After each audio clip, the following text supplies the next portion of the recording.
Di sini saya ingin sedikit menyampaikan terkait tentang moderasi beragama.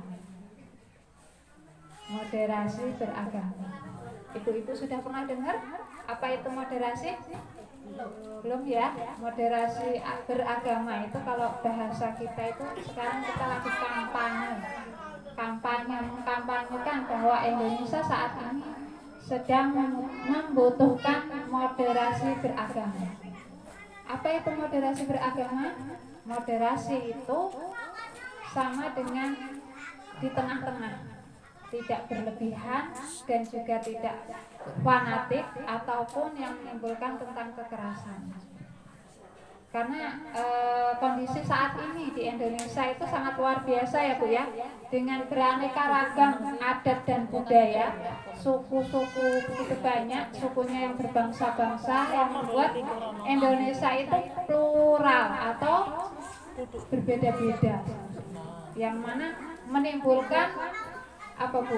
Konflik, menimbulkan huru-hara, yang mana kemarin-kemarin itu ketika Natal itu orang-orang Kristen, orang-orang Nasrani, mereka berduyun-duyun ke gereja untuk melaksanakan ibadah mereka masing-masing. Itu harus dijaga ketat oleh Pak Polisi supaya apa?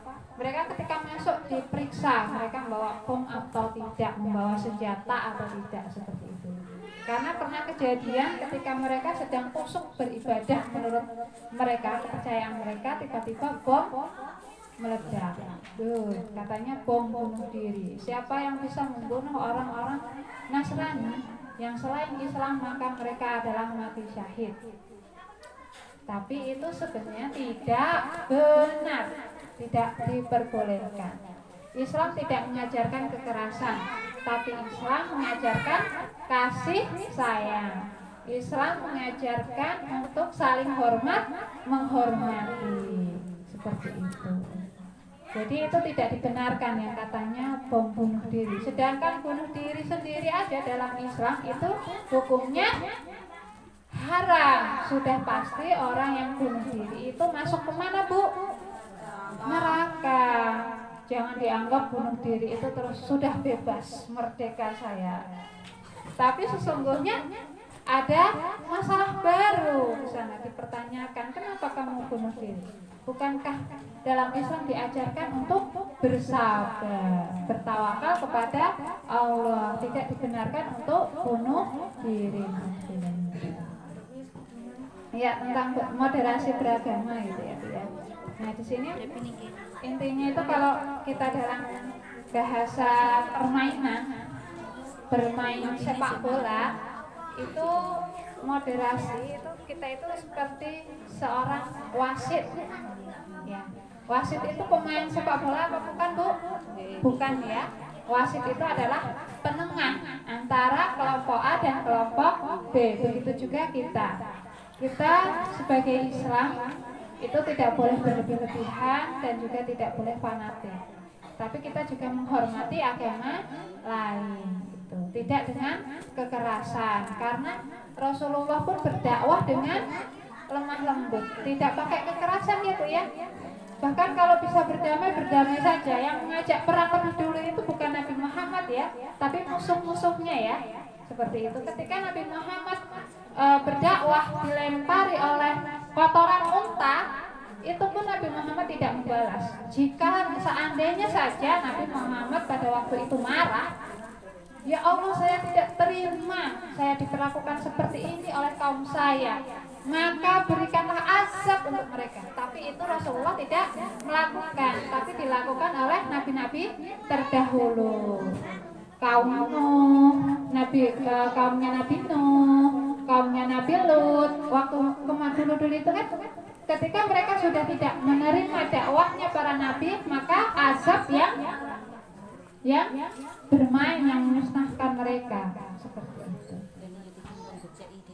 Nah, bisa lanjut ya Bu ya. Nah, di sini terkait tentang moderasi beragama. Tapi bukan berarti dengan adanya moderasi beragama dengan moderat, berada di tengah-tengah, tidak berlebih-lebihan, Bukan berarti kita itu bermudah-mudah dalam beragama ya Bu ya. Maksudnya apa Bu? Ketika kita taat, ya taat, benar-benar taat, sungguh-sungguh taat kepada Allah Subhanahu wa Ta'ala, menjalankan agama ini dengan sebenar-benarnya. Tetapi ketika menghadapi di luar sana, itu juga harus menghormati, moderat, tidak langsung menjustis. Kamu kok begini sih? Padahal tidak boleh loh seperti ini, begini. Itu namanya mengolok-olok agama lain ya Bu ya, nggak boleh. Nah, ini ada kisah, sebuah kisah tentang yang berkaitan dengan moderasi beragama. Kisah ini ada di kisah Nabi Isa alaihi salam. Kenal ya Bu ya? Tahu ya kisahnya Nabi Isa? Sudah tahu ya? Nah, kisahnya Nabi Isa itu bagaimana Bu? Nabi Isa itu mempunyai bapak. Bapaknya Nabi Isa siapa ya? Ya? Bapaknya Nabi Isa siapa ya? Ibunya Nabi Isa siapa? Siti Maryam. Nabi Isa itu anaknya Siti Maryam. Nah, bapaknya siapa? Pertanyaannya itu Nabi Isa itu bapaknya siapa? Kalau Nabi Muhammad ayahnya jelas ya. Siapa Bu ayahnya Nabi Muhammad? Abdul Muthalib. Ibunya Siti Aminah. Kalau Nabi Isa ibunya Siti Maryam. Kalau bapaknya Nabi Isa tidak punya bapak. Kok bisa ya Bu? Kok nggak bisa punya bapak? Iya. Ya, Siti Maryam adalah perempuan suci yang disucikan oleh Allah Subhanahu wa Ta'ala. Jika Allah sudah berkehendak, maka Allah tinggal bilang kun fayakun, maka yang terjadi terjadilah. Karena Allah punya tujuan dengan menciptakan Nabi Isa dengan adanya Siti Maryam. Siti Maryam ini tidak pernah keluar dari rumah. Beliau hanya selalu ada di dalam mihrab. Bahkan ketika itu mau dikirimi makanan, di dalam mihrab itu sudah ada makanan sendiri. Sampai bertanya, siapa yang memberi makanan? Siti Maryam bilang bahwa yang memberi makanan adalah Allah Subhanahu wa Ta'ala. Seperti itu. Siti Maryam adalah wanita suci yang disucikan oleh Allah Subhanahu wa Ta'ala. Nah, disinilah itu ada dalam surat Ali Imran ayat 62. Nah, di situ bisa dibaca kisahnya ya.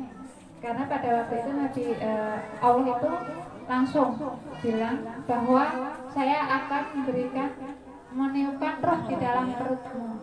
Nah, Siti Maryam pun protes di situ. Bagaimana saya akan hamil sedangkan saya bersentuhan dengan lelaki pun tak pernah. Tapi Allah tetap berkehendak. Ketika Nabi Isa masih bayi itu sudah bisa ngomong. Banyak orang-orang yang bertanya, siapa ayahmu? Karena Siti Maryam di situ terkenal ya. Dia ada di dalam mihrab hanya mengabdikan dirinya sepenuhnya hanya kepada Allah Subhanahu wa Ta'ala. Dan ketika orang-orang bertanya, maka Nabi Isa yang menjawab. Sampai orang-orang itu terheran, bisa bayi bisa ngomong. Kalau sekarang bayi bisa ngomong gimana Bu? Lari paling ya. Ini anaknya siapa? Dibuang gitu. Masya Allah. Tapi tidak ada ya. Dan sekarang, zaman sekarang pun juga ada ya. Ada keturunan Nabi Isa, punya ibu tapi tidak punya bapak. Tapi beda sekarang dengan yang dulu. Nabi Isa adalah yang Allah utus untuk menjadi nabi dan rasul, yang mana nanti ketika menjelang hari kiamat Nabi Isa akan turun ke bumi dan akan meluruskan agama, bahwa agama Islam yang paling benar. Nah, bagaimana tanggapan orang-orang Nasrani dan Yahudi tentang kisahnya Nabi Isa itu? Di situ ada sedikit cerita. Orang-orang Yahudi itu mereka tidak punya Tuhan, yang tidak mengakui adanya Tuhan. Mereka itu dikatakan Yahudi, laknatullah.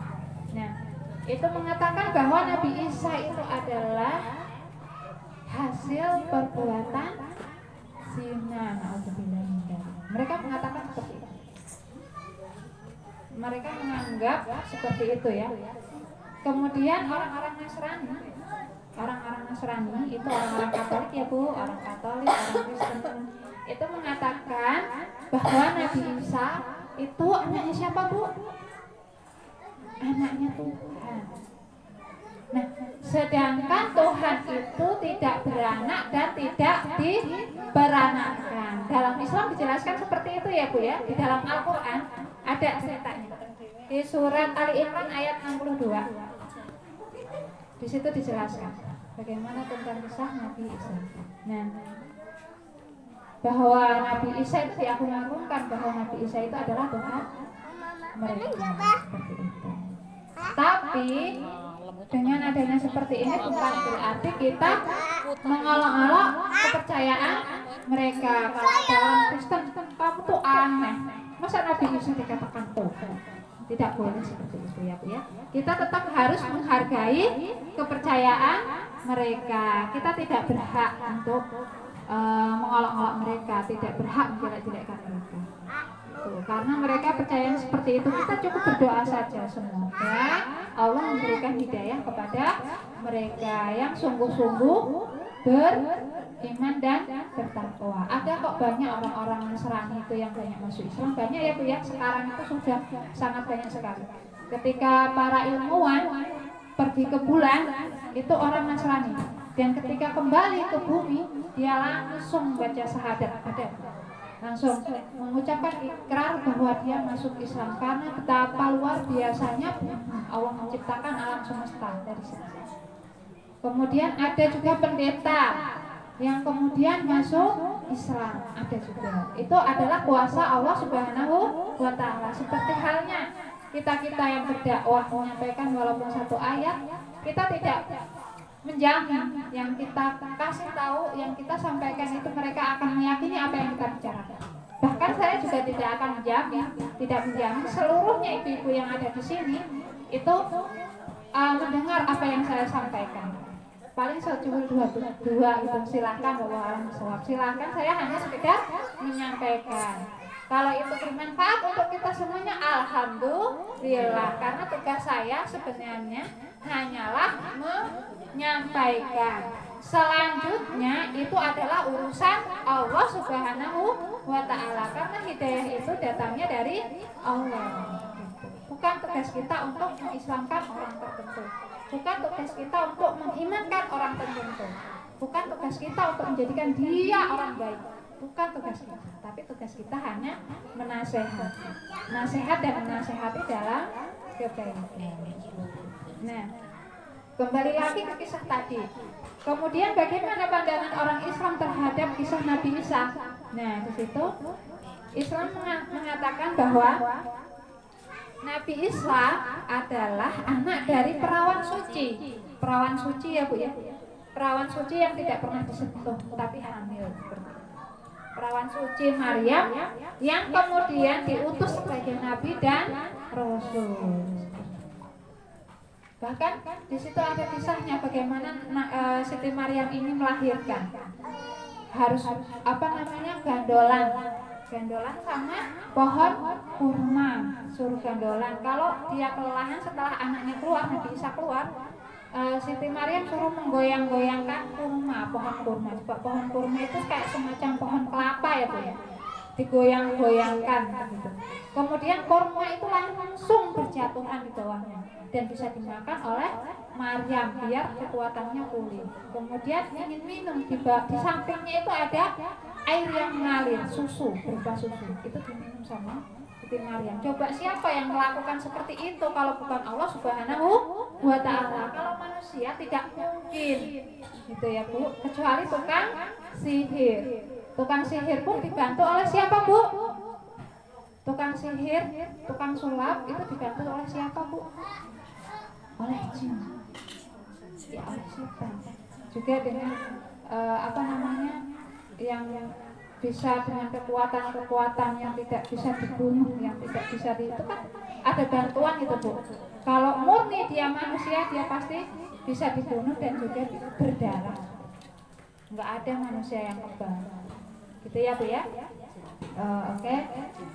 Baiklah Bu, itu terkait tentang moderasi beragama. Kenapa saya sampaikan tentang moderasi beragama? Karena memang tuntutan Indonesia saat ini adalah seperti itu. Slogannya Indonesia sekarang itu lagi digalak-galakkan tentang moderasi beragama. Kita suruh bertoleransi terhadap agama yang lain, tidak harus dengan kekerasan. Ini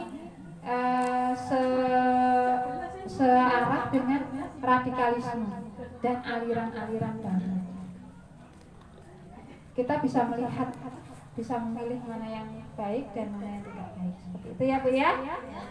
Untuk moderasi beragama ini paham ya Bu ya?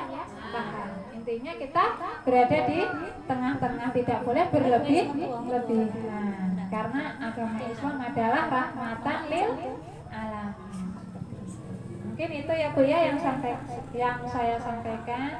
Jika kurang berkenan saya mohon maaf dan saya akhiri. Wabillahi taufiq wal hidayah. Wassalamualaikum warahmatullahi wabarakatuh.